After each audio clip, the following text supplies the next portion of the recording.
नमो विष्णुपादाय कृष्णपृष्ठाय भूतले श्रीमते भक्तिवेदान्त स्वामी इति नामिने. Hare Krishna, everybody. Today is the 8th chapter. We just finished the 7th chapter yesterday. 8th chapter is known as Akshara Brahma Yoga. This chapter is going to tell us about how to attain the Supreme. This is all about attaining the Supreme.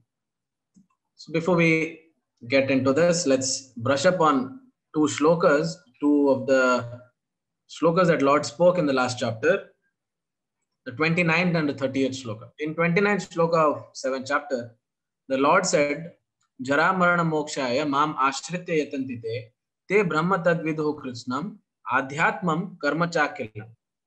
Intelligent persons who are endeavoring for liberation from old age and death take refuge in me in devotional service.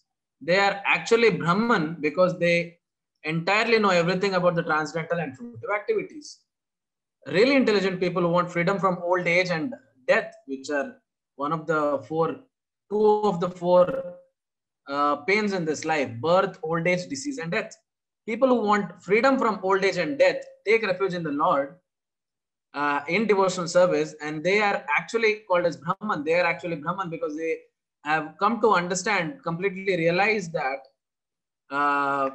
they have come to entirely understand everything transcendental, and they also have understood what are fruitive activities. And in the 30th shloka, the Lord said, Sadi bhutadi devam mam sadi yajnam chaye viduhu prayana kale apicha mam te vidur yukta chetasa. Those who know me as the Supreme Lord, as the governing principle of the material manifestation, this universe, one who knows that the Lord is the governing principle, everything is under the command of the Lord that is happening in this universe, who knows me as the one underlying all demigods. When a person comes to know all the demigods, their power, the source of their power is the Lord, Krishna. And as the ones sustaining all sacrifices. And also when a person realizes that the Lord is sustaining all the sacrifices, he is the person of sacrifice and he is towards whom the sacrifices are made, can with steadfast mind understand and know me even at the time of death. If you want to understand the Lord at the time of death, even this is the process which you have to follow, you have to realize. So obviously, if I ask you people to ask questions about the last two shlokas, these are the questions what you're going to ask. So Arjuna also asked the same question. He says, Arjuna inquired in the first shloka of this chapter, Arjuna inquired, Oh my Lord, O Supreme Person, what is Brahman? What is the self? What are fruitive activities? What is this material manifestation you're talking about? And what are the demigods? Please explain this to me. And then in the second shloka of 8th chapter, here, which part does he live? O Madhusudana. And how can those engaged in devotional service know you at the time of death? So yeah, these are the questions that he comes up with. And to simplify everything, instead of giving shlokas, I have just broken it down into a simple table. So Arjuna's question is, what is Brahman? Brahman is Jiva, the soul. In the bracket, you can see spirit. The soul is known as Brahman. This is a very popular mantra, that shloka that people like to utter. It's very simple also. They say, Aham Brahmasmi. It means I am God. No, Aham Brahmasmi means I am spirit soul. I am Brahman. I am a spirit soul. That is the meaning of Aham Brahmasmi. And that is what the Lord is saying. Brahman is Jiva, which is indestructible, as we have also discussed in the second chapter, indestructible living entity. What is Adhyatma? Adhyatma is nature of the self. This soul which resides in this body, its nature is known as Adhyatma. It's Adhyatmic in nature. We always say Adhyatmic. That is the nature of this Jiva. So what is Karma? Karma is actions leading to material body. Whether it is this material body or the next material body which I'm going to acquire, all the actions that are going to decide that is karma. For example, if this material body, I am 70 kgs, if I do some activities, if my activities change a little bit, I might become 60 kgs. And if it changes in another direction, it might become 80 kgs. So these actions are going to lead to this material body's change. And also the next life, what my body is going to be, that is also determined by the karma. So that the whole thing is called as actions leading to the material body. That is the meaning of karma. What is this Adibhuta, he asked. Adibhuta is material nature, which we see around us. Adi Daiva, what is Adi Deva? Adi Deva, or in the bracket, the supreme demigod, is universal form which includes all demigods. In the 11th chapter, we're going to see the universal. You can see all the demigods, all the major demigods have one or the other position, have one or the other assignment in this universal form. That form is known as Adi Deva. Who is Adi Yagna? Adi Yagna is Paramatma. Paramatma is the super soul, and who resides in everyone, who is present in everybody's body. And the question is, where does Adi Yagna reside? In the heart of all. Just in the heart, just as there is soul, there is super soul also. The analogy given is of two birds. One of the bird is eating the fruits of this tree, and another bird is just watching this bird eat the fruits. That is the analogy. The soul, are engaged in the activities in this universe, in this world, and the super soul is just observing us and is waiting for us to come back to him. How to remember Krishna at the time of death? This is another question which is very common. There's only one way. It's not that you cannot keep an alarm saying, okay, tomorrow at 5:37 p.m. I'm going to die. So let me do one thing. I'll just keep an alarm at 5:36 and remind myself that I have to remember Krishna. And the alarm goes off and it's like, remember Krishna, remember Krishna. And you look at it and you'll just cut it out and die. It's not going to happen. There is no shortcut to remembering the Lord at the time of death. The only process is practicing remembrance of Lord throughout the day. After I wake up, I remember the Lord. Just before going to office or school, I remember the Lord. Before I start everything, I remember the Lord. Just after finishing all my activities, I remember the Lord. So if I make this habit, at the time of death, there is no chance that I'll forget the Lord, because Lord has been the most important part of my whole life. So in the third shloka, the Lord says, the Supreme Lord said, the indestructible, transcendental living entity is called Brahman, and his eternal nature is called the self. Action pertaining to the development of these material bodies in this and the next life are called fruitive activities. That is what we tabulate. That is what we made a table of. This body becomes this, and so on. You see the whole transmigration, this migration of this same soul throughout so many bodies in this life itself. And how does this happen? Based on activities. If this boy at this young age becomes non-active, he's going to get a little round. And if he's very active, he's going to get lean. So all the activities lead to the material body, and they are karma. Yes, and you can see here also, we will explain in the upcoming over here. Now, this is some people do not just cannot agree with law of transmigration, because the law of transmigration of the soul, that is from one body to another, when the soul travels from one body to another based on the acquired merits, is seen as strict dictatorship of Lord by some people. Some say, how can Lord do this? How can Lord throw somebody in an animal's body and throw someone in a very rich family? It is unfair. But what is to be understood is it happens based on acquired merits. For example, this is something that is said when somebody asks what happens in the next life. For example, there is somebody who is a really good engineer, and his punya karma is also very, very good. He has done a lot of punya in his life.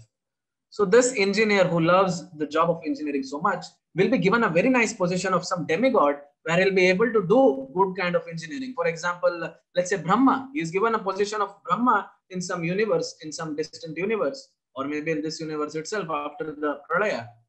And he can carry on his, his creation, he can carry on his engineering in a very nice manner, because he has punya acquired.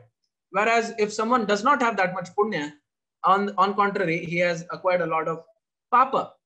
What he will be given? Obviously, he will be given an opportunity to carry on his engineering, but in a, for example, in a spider's body, where very intricate engineering of the web will be put around, but there is no one to appreciate it. In that way, it's not strict dictatorship. Lord is Suradam Sarva Bhutanam, meaning well-wisher of all living entities. He has no, he does not hate anybody. He is a lover of everybody, as we were discussing in the other chapter. If one develops taste in virtuous activities, for example, charity, doing good to others, mentoring others, all the good things that you can think of, all the good qualities you can think of, being humble, all of these, if a person develops taste in these activities, Lord grants his wish, and in the next life, he gets a birth that enables him to do better activities. He did good activities in this life, he'll be able to do better activities in the next life because Lord is enabling him. For example, someone who likes to give a lot of charity will be given a position of some real will be given birth in a very rich family where he will have more opportunity to carry on his activities. Wouldn't you, if for example, if you were a very charitable person, but the problem is you don't have enough money, happens all the time, especially students will be able to agree with me. You see a very young boy on the road selling something and you're like, oh my God, I wish I could help him. I wish I had enough money to take care of him, but all I have is 10 rupees in my wallet or pocket. So you just go and give him 10 rupees and you wish you had thousands of rupees so that you could just give it to this kid and have his life, well, have him become so happy, wouldn't you? Not just kids, everybody feels this way. Yes or no? You see someone really poor on the street and you're like, oh my God, I wish I had more money to give. Yeah? Is there anybody who's like, I don't care how much money I have, I will not give. Everybody has that goodness in them. Now, if you cultivate this good quality in you, Lord will grant you a position, grant you a life where you will be able to do good to people and you will have enough money so that it can go around. Yeah, that makes sense. Does that make sense? If that makes sense, you can give me a yes. Yeah, okay. Now, see, you can see here, this is a man, a devotee has come to his home saying, here's a book, please take the book so that I can sell the book and with the money I can take care of the temple. And he says, okay, give me the book. How much is it? A Bhagavad Gita, yeah, it's 250 rupees. Here you go. And because he has such nice, he has developed such nice virtuous character, in the next life he might even get birth within along with demigods. He is enjoying in Swarga, is he gets a nice life. While if one develops tendency to act viciously, Lord grants his wishes as well. Now, some people are just don't like to be charitable. Some people are just selfish. The Lord is not upset with them.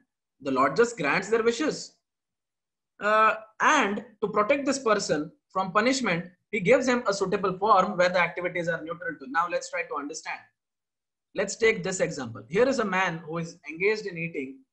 It might not be clear, but he is engaged in eating a lot of meat. Now, the problem is when he eats a lot of meat, the law of nature, it's not the law of government, but the law of nature says that he will develop health issues. It's well known, cholesterol and whatnot, high cholesterol, the blood vessels getting clogged up. It's not healthy for him, but still is engaged in that activity. So the Lord will grant his wish, saying, see, you want to do this, I don't mind, but this is not going to be healthy in this form. So you become a tiger, and in the next life, he becomes tiger, and wholeheartedly he can enjoy meat. Does that make sense? Is the Lord punishing him or allowing him to carry on his desires? Is it punishment or no? Yes or no? Not a punishment, right? And here is a person who likes to sleep a lot. He tries to sleep for 12 hours a day. But the problem is, in human form, when you oversleep, head hurts. Everybody has this experience. They overslept. They were supposed to wake up at 6 or 7, but accidentally they woke up at 9, and whole day they start getting a headache. So the Lord sees that you have a desire to oversleep, and the Lord knows that you're in pain when you oversleep. So it just gives you a body of a bear or a suitable animal where you can sleep for hours and hours. And in some cases, bears can hibernate for months together. They can sleep for 4 to 8 months non-stop. So God is just enabling him. Here you can see a pig. A person is eating anything and everything. So he is given a form of a pig so that the health complications do not occur. A pig doesn't get sick if it eats something bad. And here is the example of a tree. Now, this example, I've thought a lot about this, and this is what I came up with. Now, if a person has developed a habit of flaunting their body, be it a boy or a girl, they like to show off their body a lot. They like to have a lot of companions. The Lord gives them the form of a tree in their next life. Now, why is that? Because in a form of a tree, you are completely naked all the time, so you don't have to worry about taking your clothes off. And even if there is some clothes, that is the leaves will wither off every now and then. You're going to be even more naked. And there is no shivering. And in human form, when you get naked, there is a problem of shivering. You get too cold, you need to cover up again. The Lord is so merciful. He gives you a tree form where there is no shivering, there is no discomfort. And you can have as many partners as you want, because plants, they are not monogamous. One plant can have pollination happening with 100 different plants, and simultaneously there are so many flowers. So it's completely favorable for that kind of activity. And also trees have very long life, so you can really enjoy that form for a long time. And more than everything, the tree never has to take care of its child. The tree, after the fruit, just after the fruit has ripened, the tree just drops the fruit saying, go, you take care of yourself. So it's the Lord is just granting the wish of this person and allowing him to enjoy the way he wants to. Eating uncontrollably, you become eating everything, and you don't care about what you're eating. A pig's body is very suitable for that. And here is a man who is putting his hands on a woman without her permission. The woman is clearly not appreciating his action. He is given the form of a dog, where it's not illegal. If a person does that, it is illegal. He can get punished. But when a dog does that, no police is going to punish him. So Lord is just granting all the wishes in a way. So in the fourth shloka, the Lord says, physical nature is known to be endlessly mutable. The universe is the cosmic form of Supreme Lord. This whole universe is known as, it is said to be body of the Lord. And I am that Lord present as the super soul. The Krishna is saying this whole universe is my body, and also I am present in your heart as the super soul, dwelling in the heart of every embodied living being, whether it's every living organism has a Lord in its heart. Now here is an example for how mutable this universe is. Here's a caterpillar which becomes this pupa, then it becomes this butterfly. Or even a simpler example can be, you keep a glass of milk in the kitchen unattended, you leave it for 2 days, you go back, it's not milk, it is some solid matter. Then you go back after a couple of days, you can see worms crawling around it. This universe is very mutable, it's not stable. It keeps jumping from one form to another. That is what the Lord is saying. Now imagine what Brahma sees. For Brahma's 1 second is our 100,000 years. And Kali Yuga is 4,32,000 years. So let's say roughly 4 seconds. Brahma looks down, and in 4 seconds, he sees us jump from so many bodies based on our desires. We go from human to monkey to dog to something else, then come back to human. Here's a chance to escape this material world and come back to Vaikuntha. No, we jump from this form to another. Brahma must be thinking that we are really, really crazy. So how can we escape this world? This is a very important shloka, 5th shloka of 8th chapter. Anta kalecha mameva smaram muktva kalevaram ya prayati sammad bhavam yati nasti atra samshaya. There is no doubt, the Lord is saying. And whoever at the time of death quits his body remembering me alone, at once attains my nature. Of this there is no doubt. All we have to do is think about the Lord at the last moment. But that is not that easy, is it? Because there are so many attachments that we have in this world which do not allow us to think about the Lord. And we think about something else. We think about the children or wife or the property or this dispute that you are having with somebody. Nothing else matters. Only Krishna. Think about Krishna. This is, does anybody know about the Yaksha Prashna? When this Yaksha appeared in front of, yeah, okay. What happened is, this is a story from Mahabharata. When once during the Vanavasa, they were looking for water and they find a lake. So Yudhishthira Maharaj sends the youngest brother saying, go get some water, Sadev. Sahadev goes to collect water. He doesn't come back. After a few minutes, they see Sahadev was not come back. So he says, you go, Nakul. Nakul goes, and few minutes later, they see even he is not back. Then Arjuna goes. Arjuna also does not come back. Bhima goes. Bhima also hasn't come back with water. So now he is worried. He says, he asks Draupadi to stay in the Shibira, and he goes. He asks her to stay in the hut, and he goes to see what is happening in the lake. And when he goes to the lake, he sees the four brothers who are unconscious and who have collapsed. Basically, they look dead. And he starts saying, who has done this? Please come forward. You cannot do this to me. So the Yaksha says, this lake is mine, and they tried to steal water from it. So I killed them. That's what he says.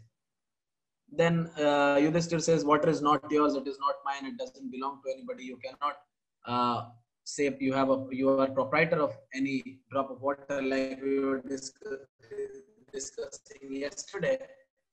This bottle is not mine. That water is also not mine, because as soon as I drink that water, in a couple of minutes, the water is going to leave me. There is no possible way that I can withhold that water for more than maybe 12 hours. That water is bound to leave me. So Yudhishthira says, Naksha, the person who said I am the master of this lake, says, okay, I'll ask you a few questions, and if you answer them correctly, I will let your brothers go, and I will also let you drink the water. Yudhishthira says, fair enough. And one of the questions, he has some 33 questions, and one of the questions is, what is the most wonderful thing that you have seen in this world? What is the most surprising thing you have seen in this world? So this is what Yudhishthira Maharaj says. He says, ahani ahani bhutani gachantiha yamalayam sheshasthavaram icchanti kim ascharyam athaparam. What is more surprising than this? Let's try to understand. Hundreds and thousands of living entities meet death at every moment. Every day, especially now during Corona times, we can see, okay, today so many people died. Today 600 people died. We see that so many people are dying every day. But a foolish living being nonetheless thinks himself is deathless and does not prepare for death. And we see so many people are dying every day, but we are not prepared for death. We somehow, deep inside, we somehow think that we're immortal, we're going to live forever. That is because we're the soul. And the soul has no death. And from that perspective, we think we do not have to prepare for death. But this life, in this human life is going to end. We don't know when and where. We have to prepare for that. And Yudhishthira Maharaj says, this is the most wonderful thing in this world. And a few more questions are asked. Anyway, so we have to all prepare for death. Otherwise, it just doesn't make sense. This is the next shloka. This is the sixth shloka. Yam yam vapi smaran bhavam tyajanti ante kalevaram tam tam evaiti kaunteya sada tad bhava bhavita. Here's a painting of Bharat Maharaj, who was enchanted by this baby deer. Whatever state of being one remembers when he quits the body, that state he will attain without fail. Bharat Maharaj remembered the deer at the time of death, and he was very attached. We have discussed this story already. I hope you remember. And at the time of death, he was thinking about the deer. Therefore, he got the deer's body in his next life. So what should we do with this information? Tasmad, therefore, tasmad sarveshu kaleshu mam anusmara yudhyaja mayarpita manobuddhir mame vaishasi asamshaya. Therefore, Arjuna, you should always think of me in the form of Krishna, and at the same time carry out your prescribed duty of fighting. For Arjuna, it is mam anusmara yudhya, because Arjuna is a Kshatriya. The Lord is saying, think about me, with me in your mind, fight. But that doesn't apply to us. Whatever our prescribed duties are.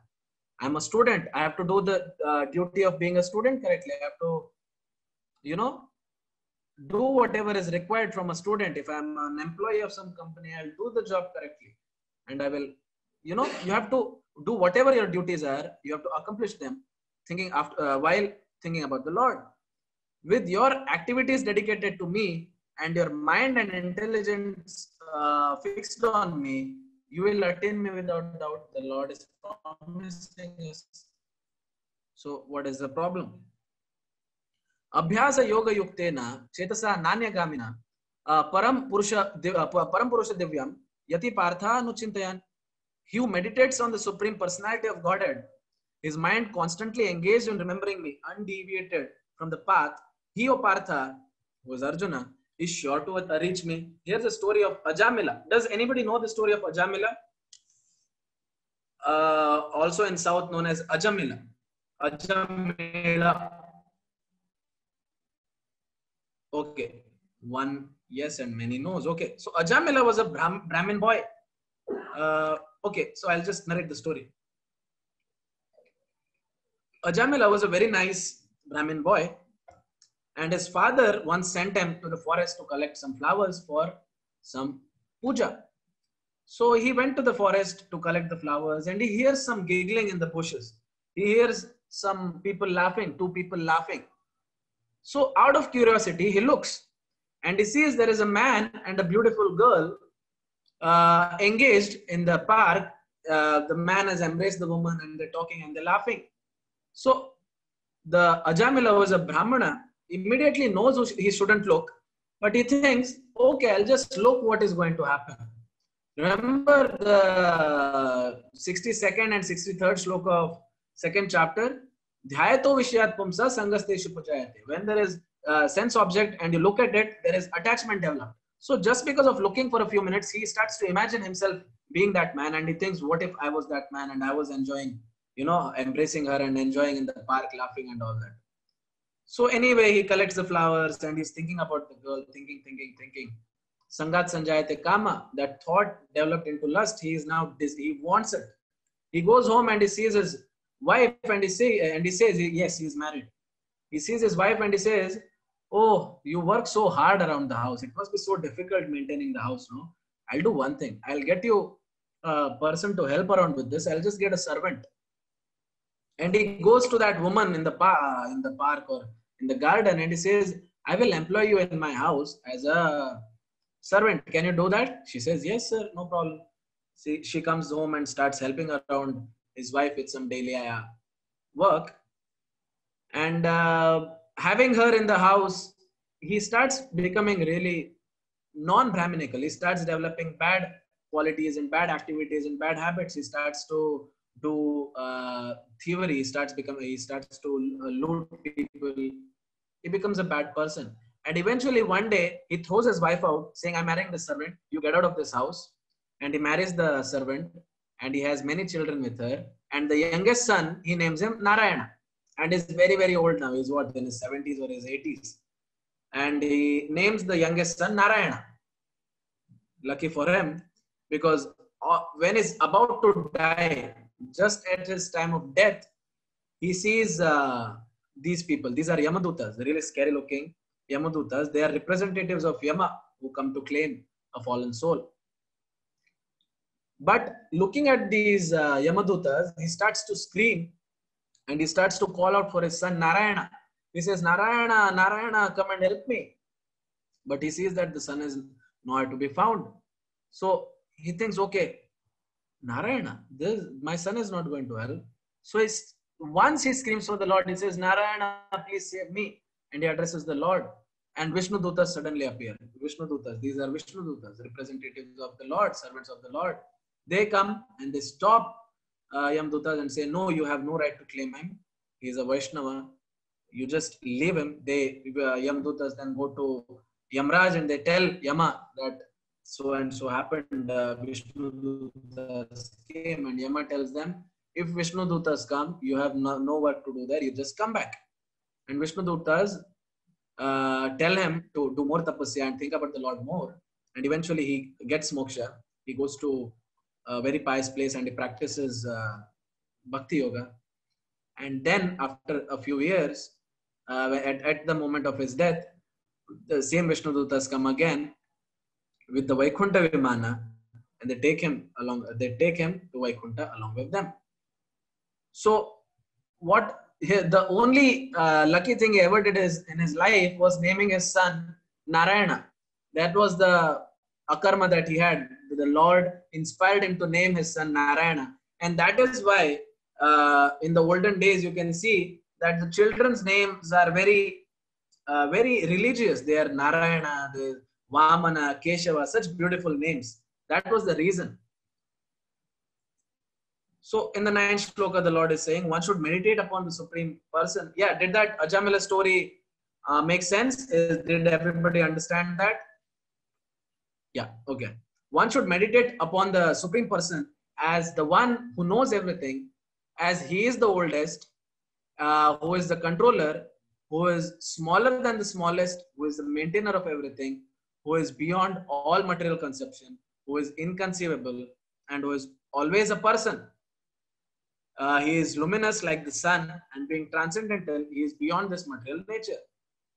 The key word being who is always a person. He is never energy. It is not something that was energy, became a person, did some leelas and went back as energy. No, the Lord is always a person.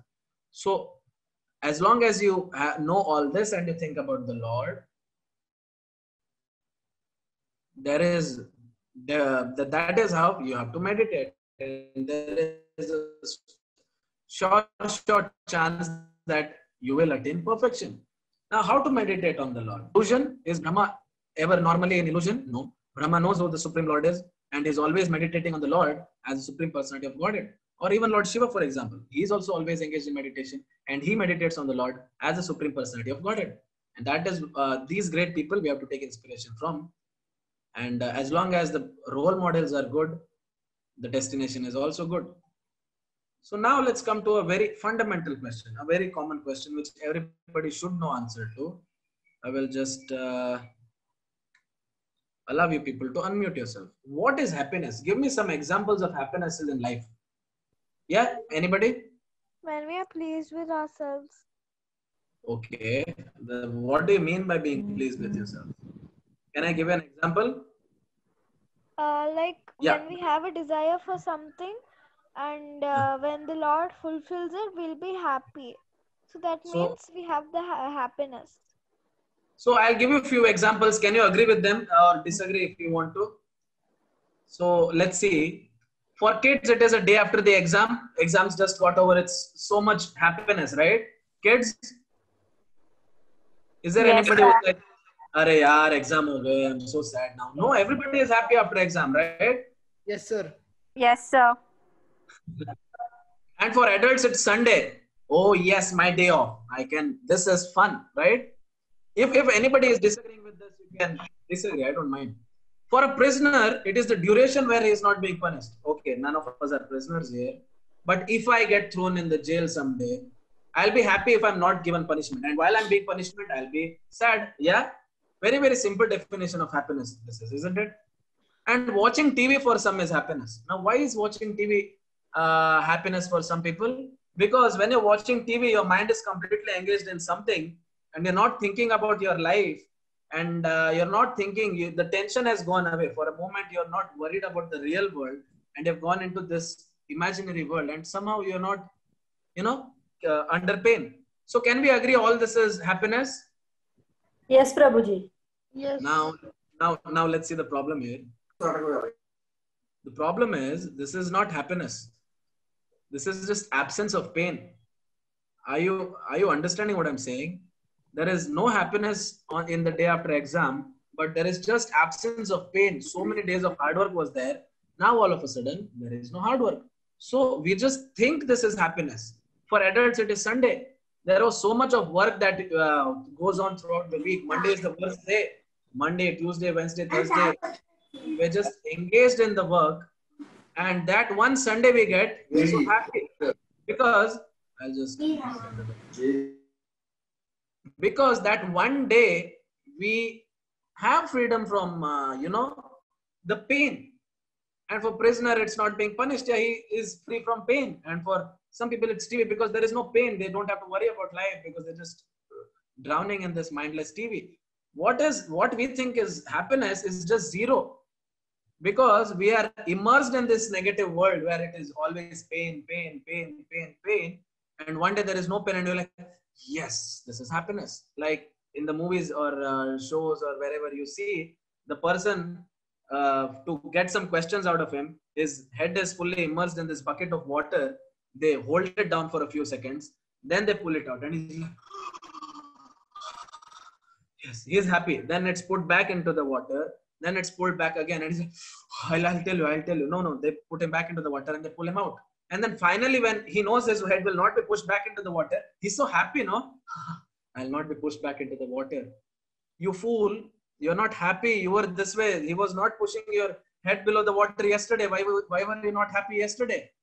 Because after feeling pain, as soon as that sensation of pain has gone away, I think this is happiness. Yeah, that makes sense. Yes or no? Now, it does not make sense. Why are we like this? In this world filled with miseries and pain, we just see few moments of painlessness and we embrace it as happiness. Yes, this is happiness.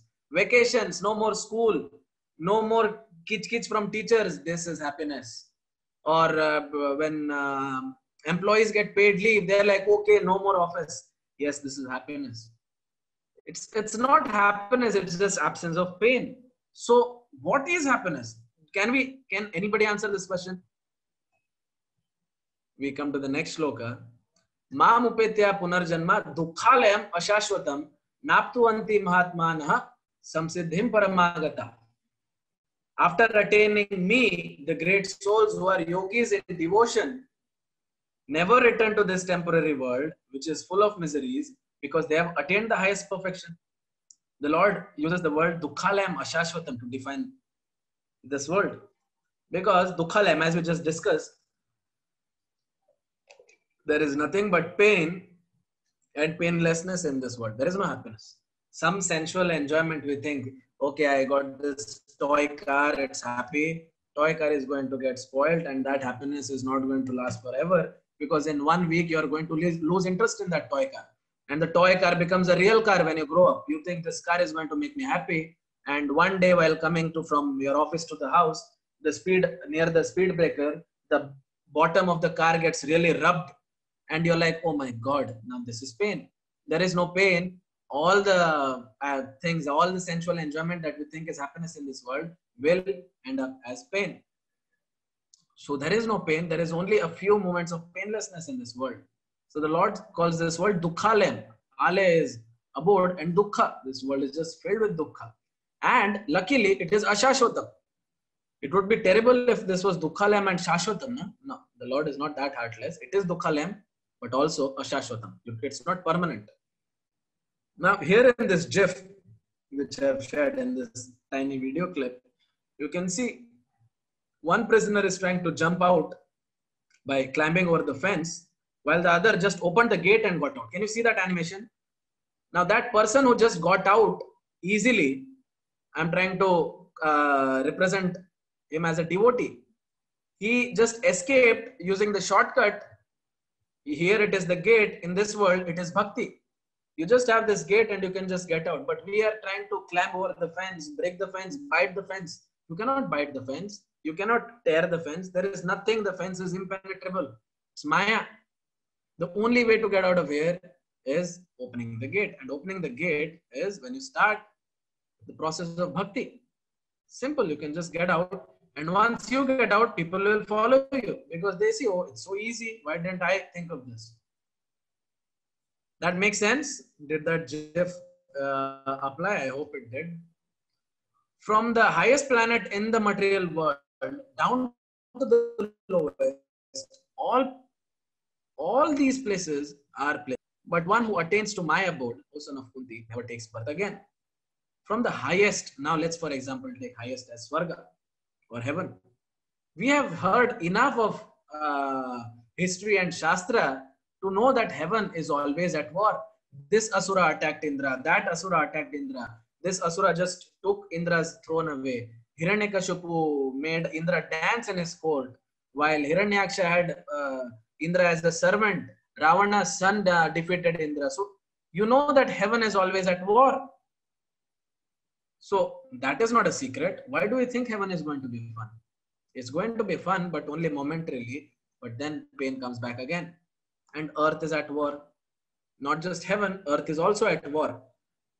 Well, maybe, yeah, even right now we are at war. So heaven is at war, earth is at war. What about hell? Is hell peaceful? No, hell is just non-stop pain. So from the highest planet in the material world down to the lowest, all the places are places of misery, wherein repeated birth and deaths take place. But one who attains my abode, O son of Kunti, never takes birth again. We will not find happiness in this universe. By human calculation, 1,000 ages taken together is duration of Brahma's one day. We were discussing the calculation in the 3rd chapter, I believe.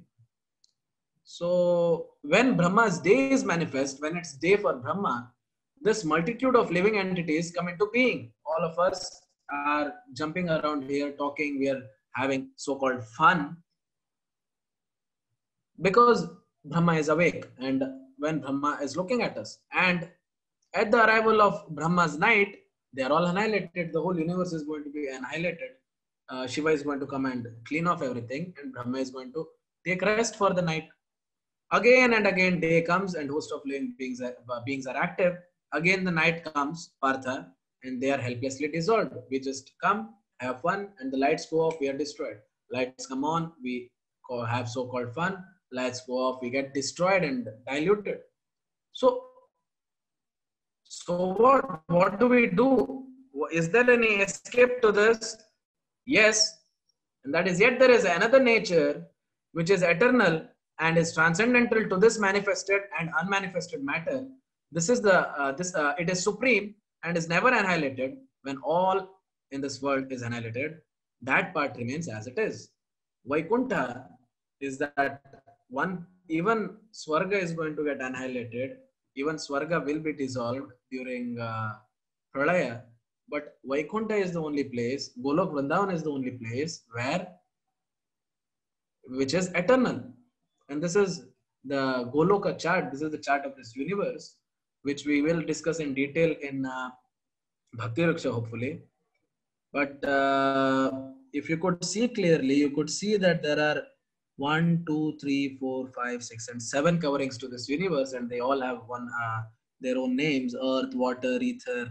And then beyond this universe completely, you can see highest, as you climb higher and higher, you can see Maya here, Rama Devi here, Shambhu here. This is Vishnu's abode. This is Karanodaka Shai Vishnu's abode. Then there is Vaikuntha, and how Vaikuntha is laid out. What is the map of Vaikuntha? Everything is elucidated in Brahma Samhita. We will try to discuss that in Bhakti Vraksha after the 18 days. Now, what is happening in Vaikuntha is Nitya Leela. Lord's Nitya Leelas are going on. The other day we were discussing when I said what happens here when Krishna comes is just a trailer. He just shows a few Leelas so that we get developed taste in his form and features and pastimes, and we go to him for our Uddhara, for our deliverance. Lord shows his pastimes on earth, and then he goes. And now we want to be a part of that Leela, and that is only possible in Golok Vrindavan. And in Golok Vrindavan, all his Leelas are eternally going on. He's always having fun with the animals. He's always taking care of the cows, and Mother Yashoda is always stopping him from stealing butter and all that.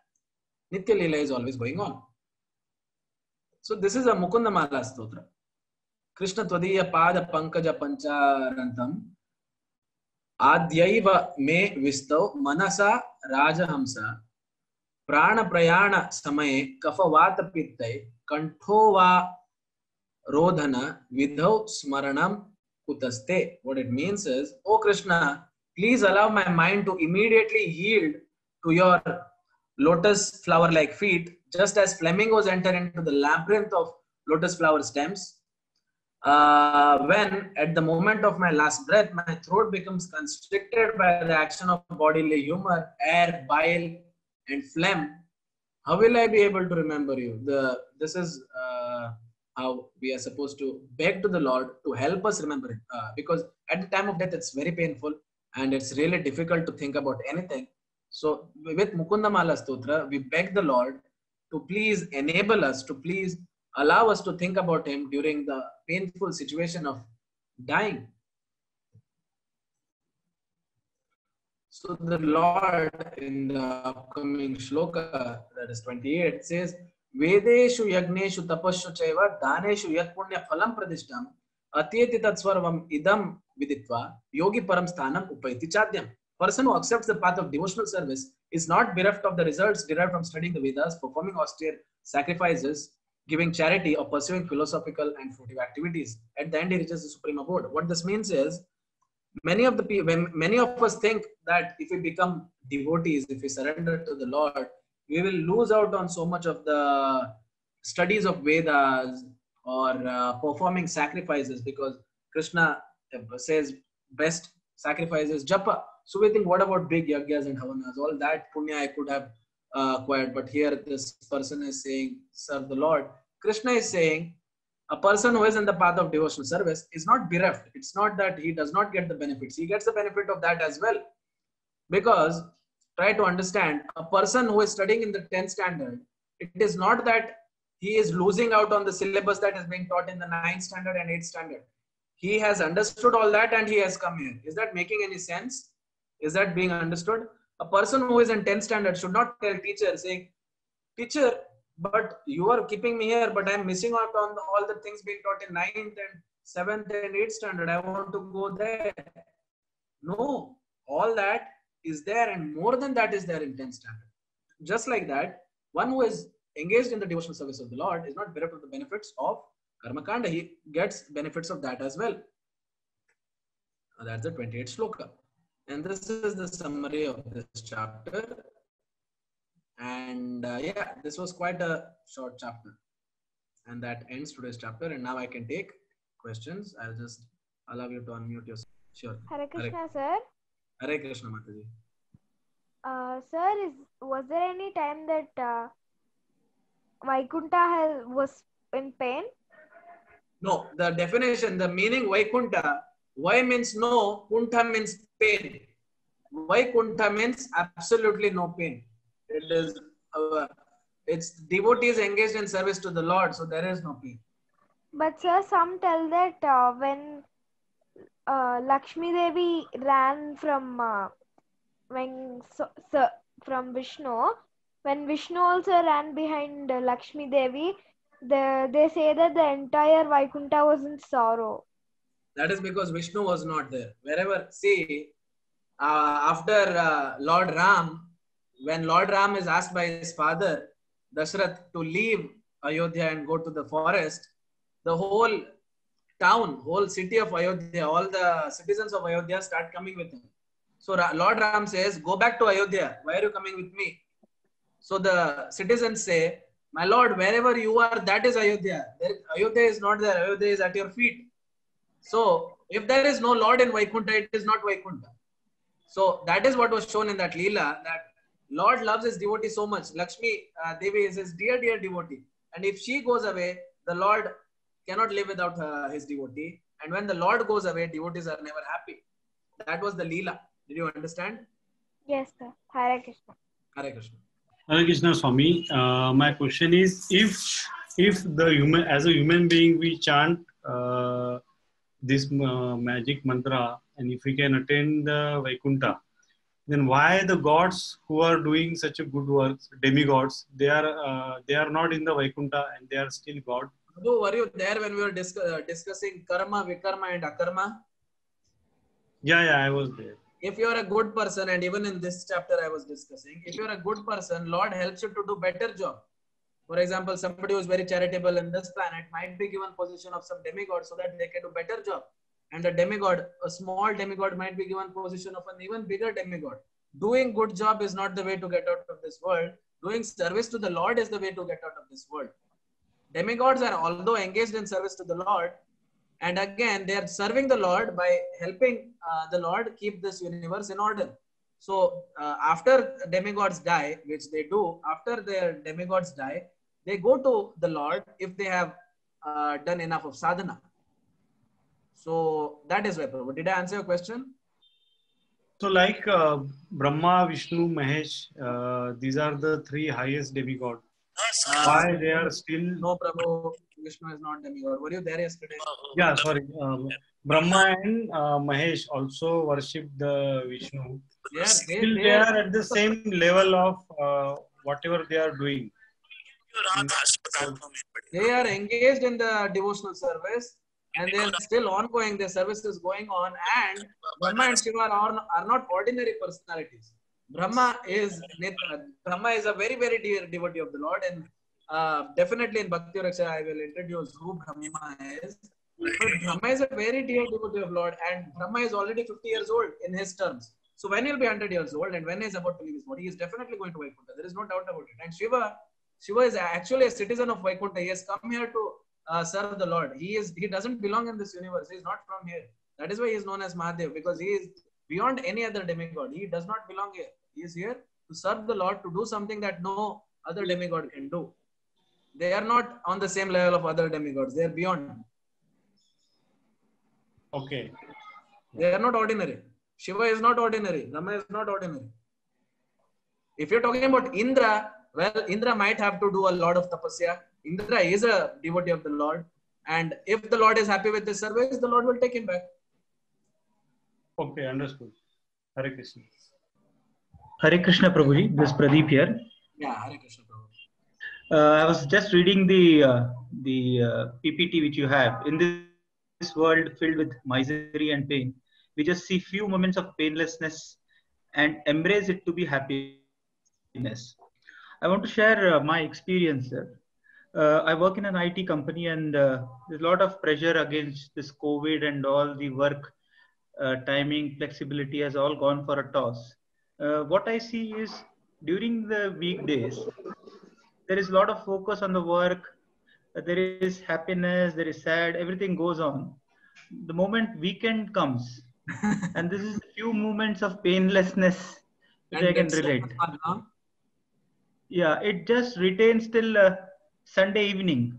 Yeah, Sunday. And Sunday evening you're suddenly in pain because tomorrow is Monday. Oh my God, I'm already in pain. Yes. I'm getting into that mode. While there is nothing, there is no need to be worried about it or nothing, but always I'm constantly monitoring that. Usually the Sunday evenings are where that feeling comes.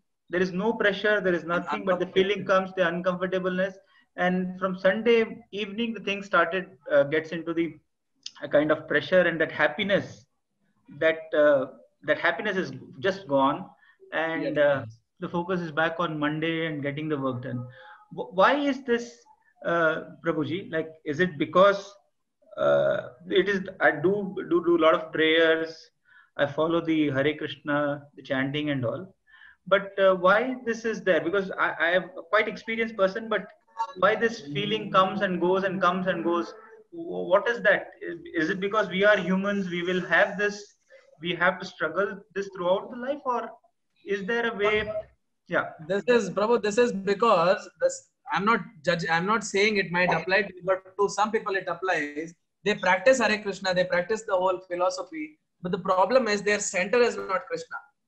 What I mean is, when your center is Krishna and all the jobs are peripheral, you can never be disturbed. What I mean is, a devotee who is situated in bhakti and is a bhakta, and the job that it does is secondary to him, he is not going to get affected. But in the beginning, initially, it happens with all of us. It happened with me. It happens with me right now as well.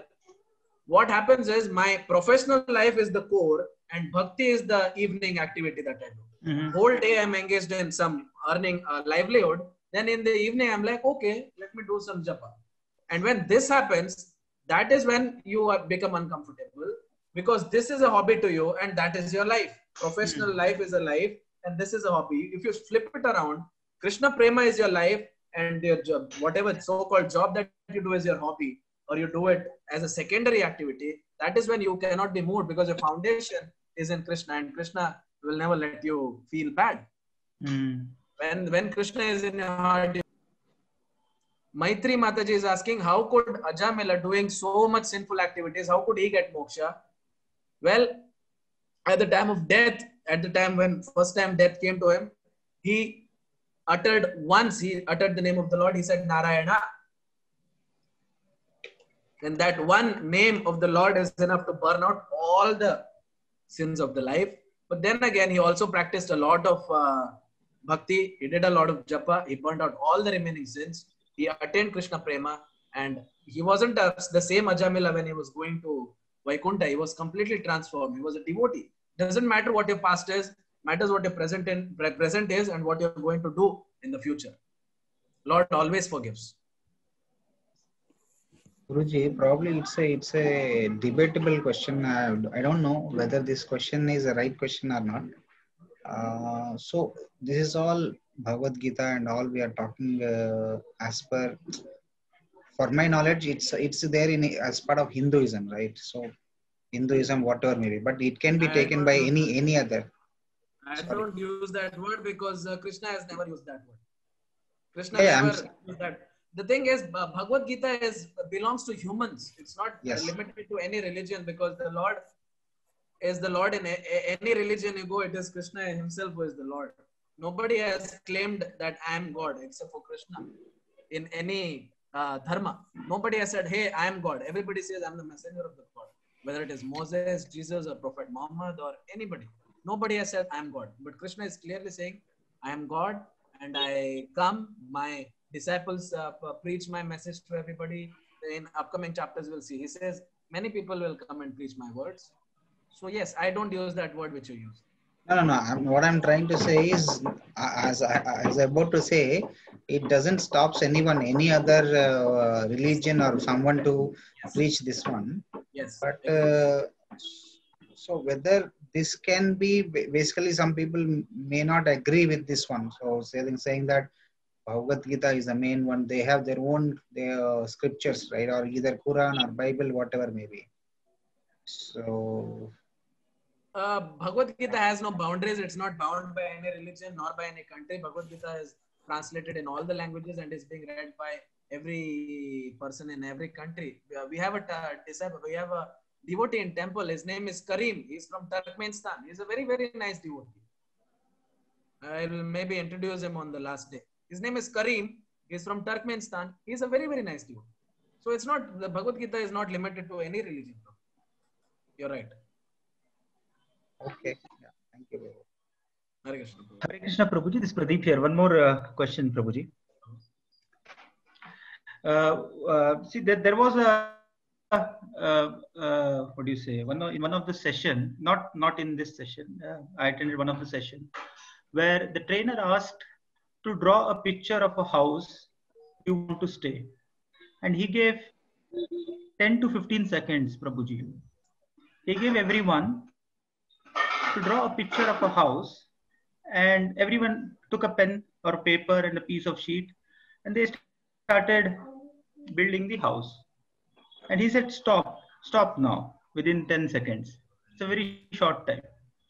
Prabhuji, even before looking at anyone's page, the trainer said, you would have drawn a house which is like a hut, which is the LKG or a first standard student draws the hut. Yeah, everyone draw that. His question was, do you stay in this house ever? Do you stay in this kind of house, or what kind of house?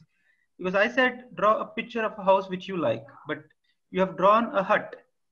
Why is this?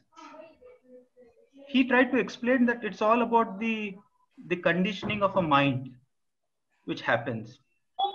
Now, I want to just apply that to the Krishna consciousness. If someone says to me, think of a Lord Krishna, Prabhuji, and say, give me a time that 15 seconds you have, Pradeep, draw a picture of a Krishna. I will definitely draw a Krishna which will have a morpang with the cloth and a blue color shade and all those things. Now, is this what the real Krishna is about, or it is all about the conditioning of our mind from our childhood to now? Okay, I'll tell you something about this. There is a problem. Yeah. Because anywhere you see Lord Rama is in which color? Majority of the paintings which you have seen? Blue. Maybe Lord Rama is shown as blue. blue. Has anybody seen Lord Rama in any other color? The thing is, Lord Rama is never said to be blue. Lord Rama is said to be of green. That too, green that has just apex of plants. You can see a very, very young leaf. Lord Rama is said to have been of that color. Now, what all the paintings, majority of the paintings that we see today of Lord Rama are in blue, because they see Lord Rama is avatar of Vishnu. Vishnu is blue, so they also draw it as blue. This is conditioning. But all the ISKCON paintings, especially, Lord Rama is painted as green, because the Shastras have mentioned that Lord Rama was green, and not just the color, all the features of the Lord also. Another, in Brahma Samhita, there is Brahma tells how beautiful Krishna is. And he says his skin color is this, his the cloud. hair, Yeah. His hair is red like blood. His hand is so soft and it looks like a lotus flower, lotus petal, the pink lotus. So all the features of the Lord are so beautifully explained using words that the artists try to imagine whatever is given and they just try to do justice to whatever they have heard. So all the Shastriya paintings done by ISKCON are based on the explanation given to us by prior acharyas. But yeah, majority of the paintings that you see, apart from ISKCON and any authoritative organization, rest are just imagination. Yes, I would agree with you. Yeah. So Prabhuji, my question is, when I close my eyes and I think, I get that blue image and the blue picture. Is that the right form of God which I am praying, or it is something which is not the right picture? I will share all the shlokas where Brahma explains the form of Krishna, both in Sanskrit and English translation. Okay. And also other where they have been explained. And you, with this mantras and with this shlokas in your heart, you imagine your Lord. Okay, Prabhuji. Yeah, thank you. He has 3 lines on his neck. It is very, very, very detailed explained. He has 3 lines on his neck. His toe finger looks like this. I will share all of that. Sure. Thank you, Prabhuji. Okay, Guruji. So one more last question is about selection of the guru. So we heard that the Guru Parampara, so we should select the guru.